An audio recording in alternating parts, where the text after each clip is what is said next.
Greetings, comrades! Let's continue our journey through level 7th of the Russian conspiracy theory Iceberg.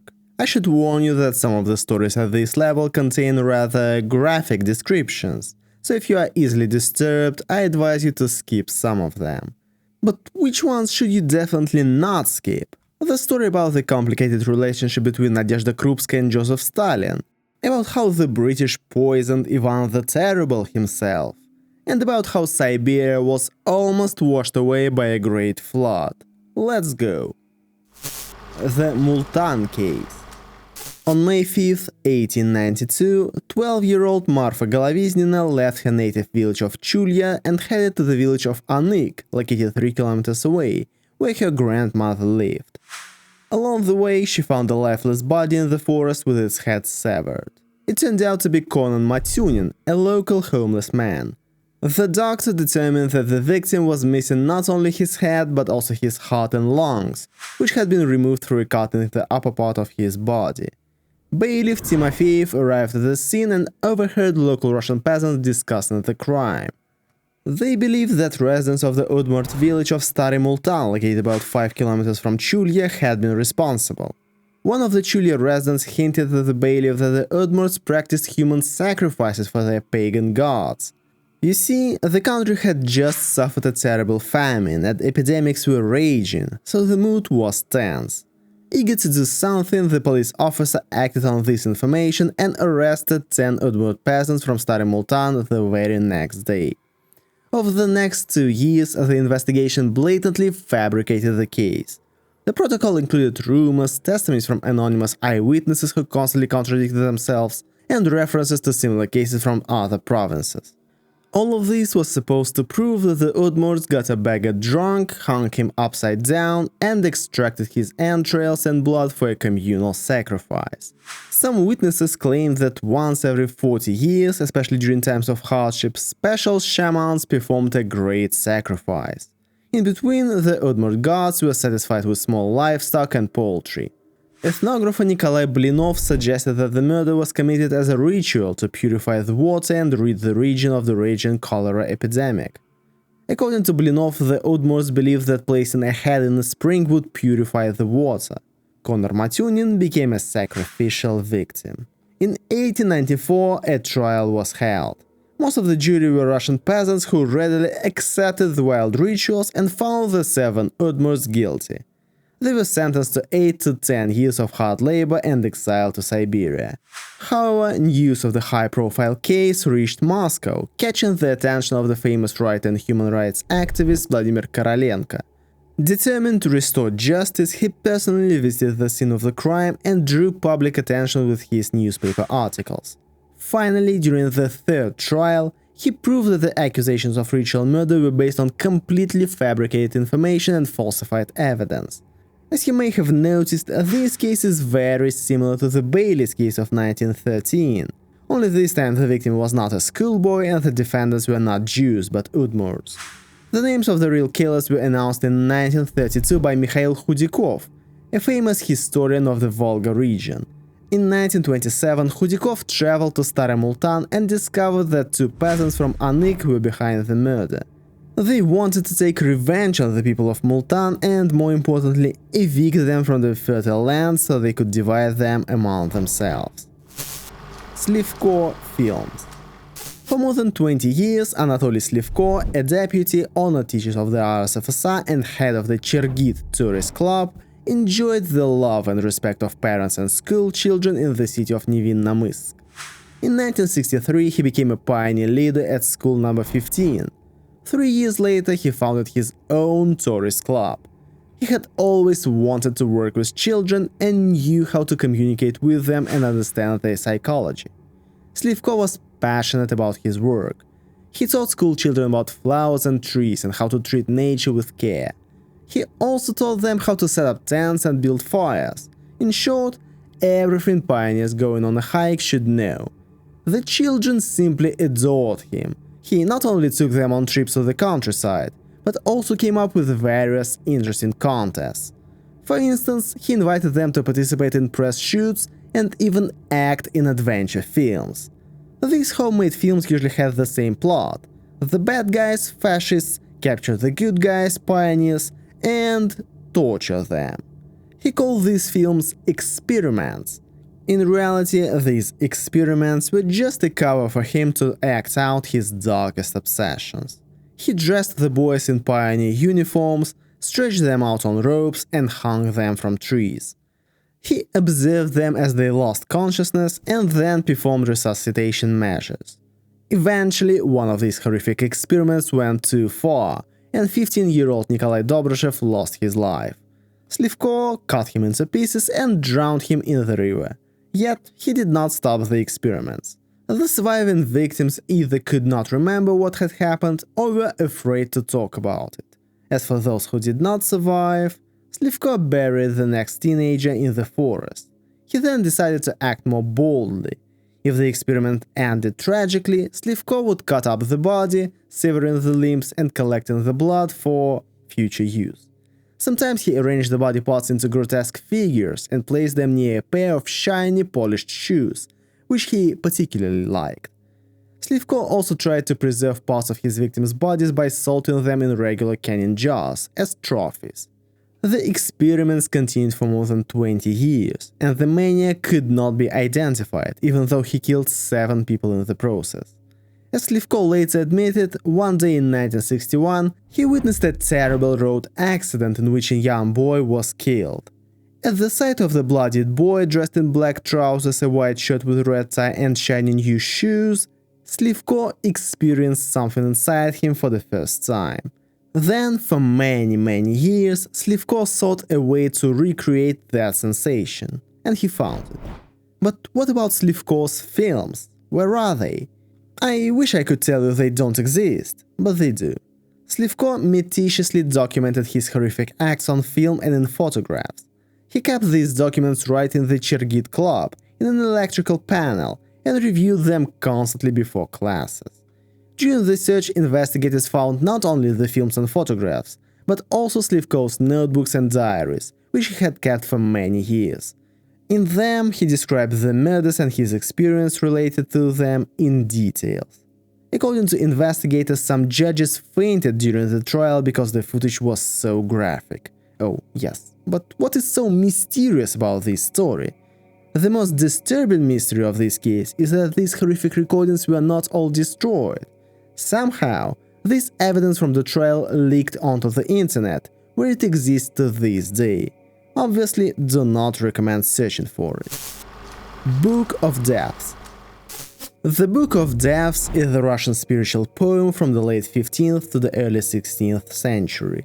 Written in the form of questions and answers, it provides information about the origin of the world, humanity, social classes, and everything else. It is an intriguing piece of folklore that was apparently studied by a young man named Vladimir Petibrat, who was so inspired by it that he decided to write his own book with the same title, but a slightly different interpretation. The most intriguing aspect is that, aside from the Book of Deaths, Petibrat left his followers virtually nothing. The man appeared in the Russian-speaking esoteric community, gathered a circle of like-minded people around him, and in 2005 created a monumental work on the organization of life on our planet, called himself a messiah, and then disappeared for 20 years. It is intriguing, and it is no surprise that a devoted community was formed around this book on internet forums. So, what does the book say? Scientists from Stanford University have discovered that the female gender is at least 59,000 years older than the male gender. So, Adam is not Eve's husband, but her descendant. In fact, not Eve's. Her real name was Pandora. She was not created by God, but by lunar engineers led by the angel Gabriel. Gabriel was not an angel, but a titan.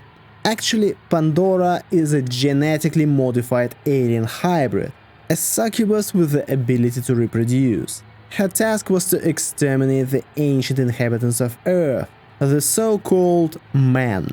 These ideal beings were asexual, immortal, and blue-eyed blondes. The creature created by the Selenites seduced them and gave birth to offspring with altered genes, thus degenerating the planet's population. The man became we men. Therefore, Pandora is our exterminator, not the progenitor. Accordingly, modern women are descended from Pandora and possess the same seductive and deadly vices. They are killed by robots in disguise, draining men of their life force, intoxicating them and depriving them of their will. A true man must avoid contact with women at all costs and find a way to return to his original asexual existence. Really makes you think, doesn't it? Ruins of Neftegorsk. I already talked about the tragic fate of Neftegorsk in this video. It was destroyed by a powerful earthquake in just 17 seconds. Of the 3,200 people living there, 2,040 died. Some were burned alive under the rubble of Hrushchevkas, while others spent days trapped beneath it without ever receiving help. There are many horrific facts surrounding this tragedy. For example, almost all of the town's high school graduates were celebrating the end of the school year at a club that night, and almost all of them died together. Then there's the story of the policeman who miraculously survived and managed to get hold of a functioning telephone. He called the district center in Orchid to ask for urgent help. He explained that helicopters, cranes, ropes and as many people as possible needed to be sent to Neftegorsk urgently before it was too late, to try to find survivors under the collapsed buildings. However, the person on the other end of the line responded in an unexpected manner. "Go fuck yourself, man. You know what? Go get some sleep." The officials decided it was a prank call. The policeman had to call for hours, and after a while he annoyed the city administration so much that they sent a helicopter to the Neftegorsk area to investigate, just in case. Only then, once they were convicted that the policeman was not delusional, did they begin to gather all the local rescues and contact Moscow. The rescue operation officially began 18 hours after the disaster, which meant that precious time had been lost.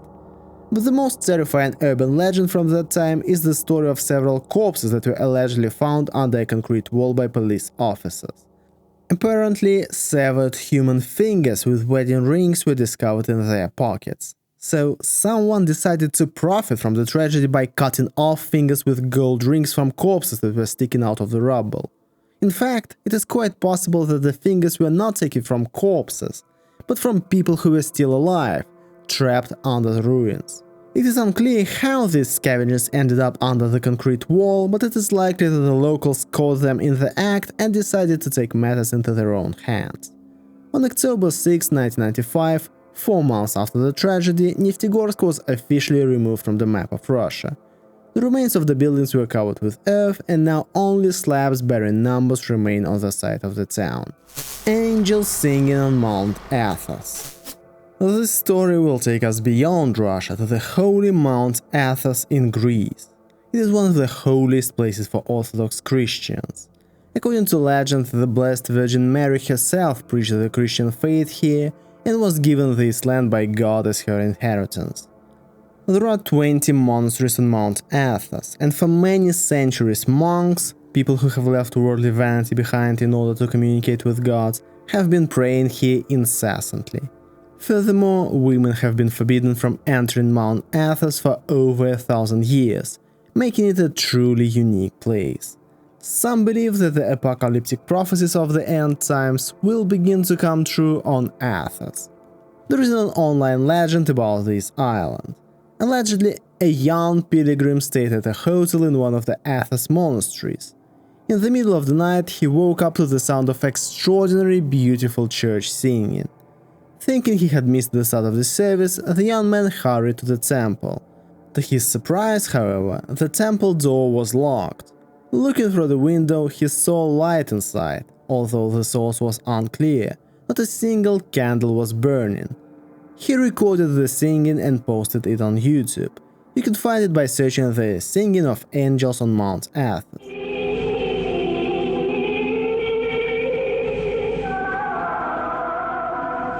The singing is truly otherworldly and puts listeners into a kind of trance. Are they angels? Who knows? Cursed house in Ryazan. And now back to local legends. The former Malshinsky almhouse on Mayakovsky Street in Ryazan has stood there for over 200 years. It was one of the first private almhouses in Russia, an event so important that Emperor Alexander I himself celebrated it. However, Pyotr Alexeyevich Malshin, the merchant who built it, was rumored to be a Freemason who practiced Kabbalah, so the house had its own secrets. Shortly after its completion, Malshin's young wife died unexpectedly, with many speculating that it was self-inflicted. Then, in 1812, wounded Russian and French officers were being treated at the almshouse when a quarrel broke out between two of them. A duel ensued, and both duelists were killed by simultaneous gunshots. According to legend, the Russian lieutenant was buried in the almshouse courtyard, and when his mother came to the funeral, she cursed the place. After that, people began to die in this house in strange circumstances. Over the next 100 years, the whole city became aware that this place should be avoided at all costs, that it was cursed. During the Soviet era, this building housed a police morgue. As it was clearly not suited for forensic medical examinations, a refrigerator containing corpses was placed in the courtyard instead. Then an equally mysterious institution arrived, the KGB archives. From the dissolution of the USSR until 2007, the building stood abandoned, but this did nothing to diminish the number of terrifying legends surrounding it. People said that strange sounds could be heard coming from the building at night, and that bright lights could be seen through the windows. It was believed that the house was literally swarming with ghosts. In 2003, 3 homeless people died when a staircase collapsed, after which even they began to avoid it. This story has a unique ending. The cursed house was bought by the Russian Orthodox Church, which restored it to its original appearance and opened an Orthodox bookstore there. After that, all the supernatural activity ceased. A miracle. Krupskaya was killed by Stalin. Nadezhda Krupskaya, the faithful companion of revolutionary leader Vladimir Lenin, outlived her husband by 15 years. She remained an important figure in the party until her death and was one of the creators of the Soviet system of public education. Her influence was quite significant, so when she suddenly died at the age of 70 from acute appendicitis that turned into peritonitis, there was speculation that Joseph Stalin might have been behind her death. As is well known, he did not tolerate competitors and gradually eliminated almost all of his former allies and comrades in the party. He had had a very strained relationship with Krupskaya since the 1920s, when she had supported Zinoviev, Kamenev and later Trotsky, Stalin's main enemies and rivals. It is said that during party disputes, Stalin once unambiguously hinted to Krupskaya, "If you object, we will appoint another woman as Lenin's widow." Following her sudden death, rumors circulated that Krupskaya had intended to deliver a speech at the 18th Party Congress, heavily criticizing Stalin, something he could not allow. Furthermore, Nadezhda Konstantinovna died exactly 1 day after her birthday, after eating a cake sent by the head of state for her birthday celebrations. But in reality, it is much more likely that she died due to the delayed provision of medical care, not poisoning. It took the ambulance 3.5 hours to reach her, and she was only taken to hospital at 4:30 in the morning, 9.5 hours after her appendicitis had started. While the doctors argued about whether to operate in such a case, Krupskaya died. Coincidence? Perhaps. She was not a young woman and was not in the best of health. But then, the same fate befell Colonel Sergei Muromtsev of the State Security Service, who developed new incurable infectious diseases during the Stalin era. After Stalin's death, Muromtsev went from being a valuable specialist to an inconvenient witness, and he subsequently died of peritonitis. As in the case of Krupskaya, a council of medical experts debated whether to operate on him until it was too late. Similarly, during the Khrushchev era, the former People's Commissar of the Internal Affairs of the Communist SSR died because he knew too much about the Gulag's affairs and prisoners. Peritonitis. It is believed that undesirable people were disposed of in this way both before and after Krupskaya. Such deaths looked quite natural and did not cast a clear shadow on the high leadership of the Soviet country. Ivan the Terrible was killed by the British. I briefly mentioned this story here already. So, when the remains of Ivan the Terrible were exhumed in 1963, the anthropologist Mikhail Gerasimov discovered that the levels of mercury and arsenic in them exceeded the norm by 32 times. Was the Tsar poisoned? But by whom? By the nasty British, of course. It was under Ivan the Terrible that Russia first established contact with England. The Tsar himself corresponded extensively with Queen Elizabeth I, and relations between the two countries began to develop. Ivan the Terrible even considered marrying the Queen's niece, but it didn't work out for some reason. In September 1557, it is also known that English doctors led by Dr. Standish were brought to Moscow to treat the Tsar. Then, in 1558, a Cambridge graduate named Eliezer Bomelius arrived from London. He was a doctor, alchemist and astrologer, as well as apparently being a spy for the British Crown. He became Ivan the Terrible's favorite and personal physician for many years. After Bomelius was dismissed, Elizabeth sent the Tsar a new personal physician, Robert Jacobi. Thus, until his death, the Russian sovereign was surrounded by English doctors. He died quite unexpectedly at the age of only 53, which is not so much for a ruler. Let's recall the mercury content. The conclusion is obvious.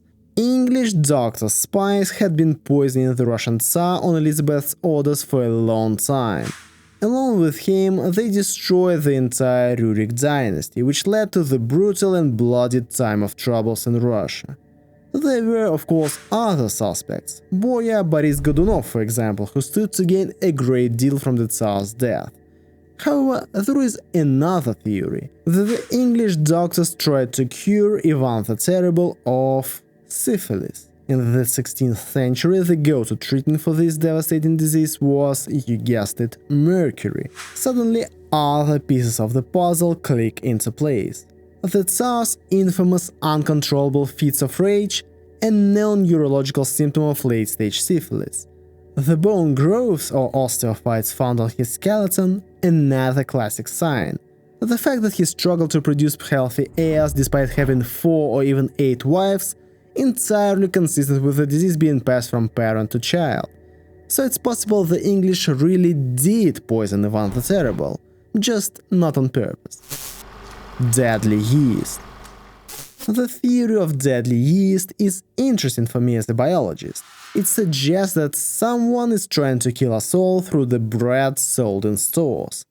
Our bodies supposedly have one wonderful property – the ability to regenerate tissue. The entire intestinal epithelium is renewed in about a week, and the skin's epidermis changes even faster. Our wise ancestors had perfect control over these processes, giving them the ability to live for hundreds of years.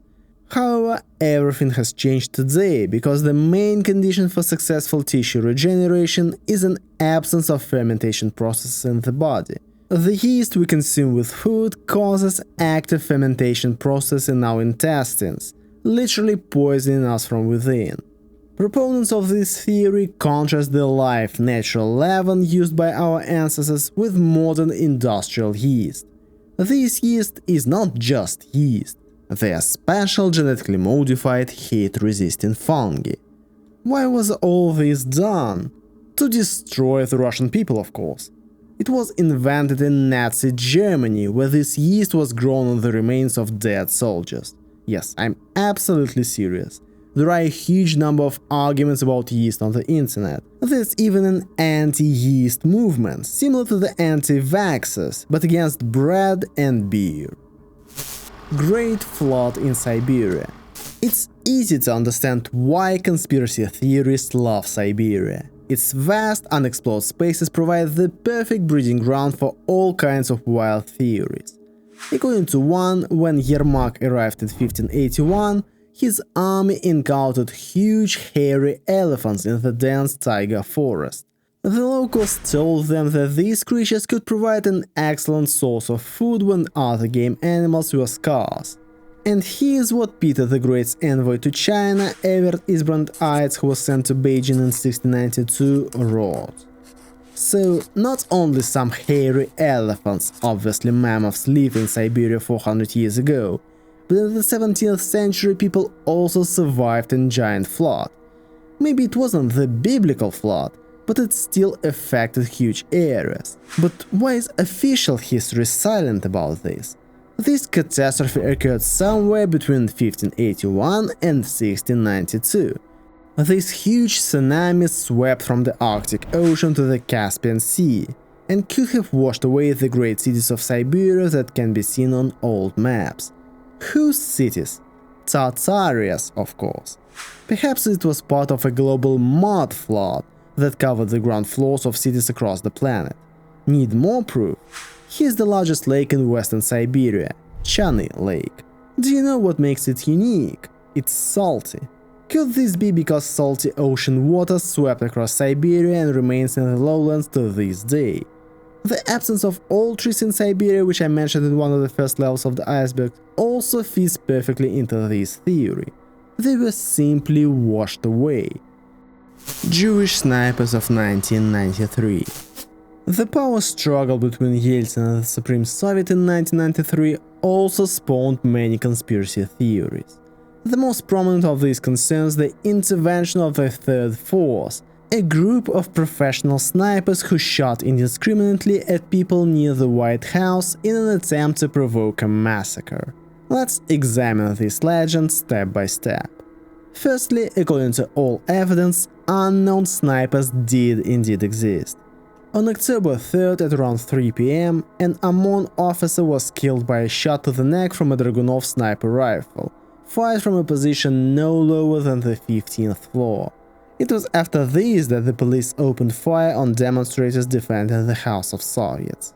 Also, according to the Russian State Duma Commission, several people, including defenders of the House of Soviets, military personnel and bystanders, were killed by snipers during the storming of the White House on October 4th. There are dozens of testimonies from both sides about shots being fired from neighboring buildings, people with rifle covers emerging from them, and tracer bullets being used for some reason. But whose snipers were they? To answer this question, let's turn to the memoirs of the two leaders of the confrontation, Boris Yeltsin and Alexander Rudskoy. So, in his memoirs, Yeltsin wrote that on October 4th, the Alpha and Wimpel special forces refused to obey his order to storm the White House. It took a great deal of effort to convince them to approach the building at all, in order to psychologically influence the defenders. Then, suddenly, 2nd Lieutenant Sergeyev was killed by a sniper's bullet. After the Alpha fighters learned that their comrade had been killed, Yeltsin writes, many of them did not need to be persuaded. Almost the entire team went to liberate the White House. According to Yeltsin's logic, the snipers were shooting from the White House, supporters of the Supreme Soviet. However, Rudskoy claims that in 1994 a high-ranking security service officer approached him anonymously and revealed how it had been organized. He estimated that there were 100 to 110 professional snipers operating in Moscow at that time. However, neither his own people, who he claims numbered no more than 10, nor the snipers from Yeltsin's security detail were involved in the provocations. Rudskoy offers his own interpretation of events, stating that on September 7th, several groups of male tourists flew in from Cyprus to Sheremetyevo airport. For some reason, the documents relating to their arrival have not been preserved. The Russian president's security chief, Alexander Korzhakov, personally met them. Rudskoy also claims that the snipers fired from the attic of a building opposite Parliament and from a technical room belonging to the Kapranov factory. The KGB had used this room to monitor the American embassy for a long time, and had been equipped with everything necessary for snipers to take turns on duty as early as September 27th. Some even provided a more detailed version, claiming that the snipers were allegedly provided by Israel under a special agreement.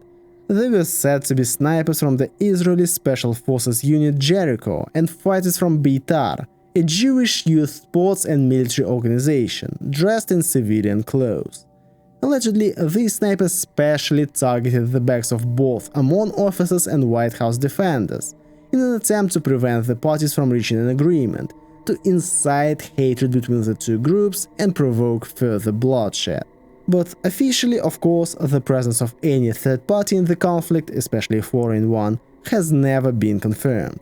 Nor has the exact number of their victims. Leonid Proshkin, head of the investigation team from the Russian Federation Prosecutor General's office looking into the events of September-October 1993, described the snipers who participated in the events as a question to which the investigation team could not find an answer. Stalin is the son of Przhewalski. Nikolai Przhewalski is rightly considered a great geographer and explorer. He was the first European to venture into inaccessible Central Asia, traveling more than 30,000 kilometers and mapping the region over the course of 9 years. He died suddenly of typhus at the age of 49 without ever having started a family or having children. When his relatives expressed concern about this, he explained that his profession did not give him the opportunity to do so. However, there is a legend that during a break between expeditions, Przhewalski was once resting in Gori with a friend of his, a Georgian prince named Maminashvili. There he met Yekaterina, a relative of the prince, who was unhappily married to a drunkard shoemaker. A romance blossomed. A baby boy, Joseph, was born. The explorer sent money for his son's upbringing up until his death. Joseph grew up and became Stalin. This fact was, of course, carefully concealed in the official biographies of both father and son, and all references to Przhewalski's trip to Gori were destroyed. The main evidence for this theory comes from the account of geographer Andrei Kapitsa, the son of Nobel Prize winner Sergei Kapitsa. He stated that he once found a letter from Przhewalski to his great-grandfather in the family archives, which read, "If the events you know about happen in Gori, you must help him until the end of your life, because I will no longer have the means to do so." Andrei Kapitsa realized that his great-grandfather, Yeronim Ivanovich Stebnitsky, born 1832, died 1897, must have helped Przhewalski's illegitimate son. According to some information from 1896, he indeed provided financial assistance to Joseph Vissarionovich's mother. Even the year of Stalin's departure from the seminary coincides with the year of Stebnitsky's death. Did he run out of money for his education and therefore join the revolutionaries? Finally, let's compare the portraits of the alleged father and son. What do you think? Is there a resemblance? However, this beautiful legend has one huge problem. Most historians and biographers claim that there is no documentary evidence that Przhewalski was ever in Gori, let alone during the period necessary for Stalin's conception. Furthermore, foreign biographers of the explorer claim that he had no wives and children for an entirely different reason. They also claim that he kept various young men close to him on all his expeditions. Think for yourself what that means. Blue Orchid Case. Today, news of an international network of pedophiles using the internet for their crimes sounds almost routine, so often do we hear such reports. But in the late 1990s, the internet was something new, so the Blue Orchid case caused a huge stir. In 2000, American intelligence agencies sent a request to Russia to investigate a website called Blue Orchid, which was gaining popularity among some people. According to the Americans, the survey and its authors were located in Russia. The website offered video cassettes featuring adult men and young boys. The buyers were foreigners from the US, Germany and the Netherlands. Gradually, the site's creators became so confident in their impunity that they began inviting regular customers to visit them for shootings. It was at this point that they were caught. In just one of the Blue Orchid studio apartments in Moscow, law enforcement found and seized a total of 588 videotapes containing, well, you know what. As a result of the operation, 64 criminal cases were opened in 24 countries.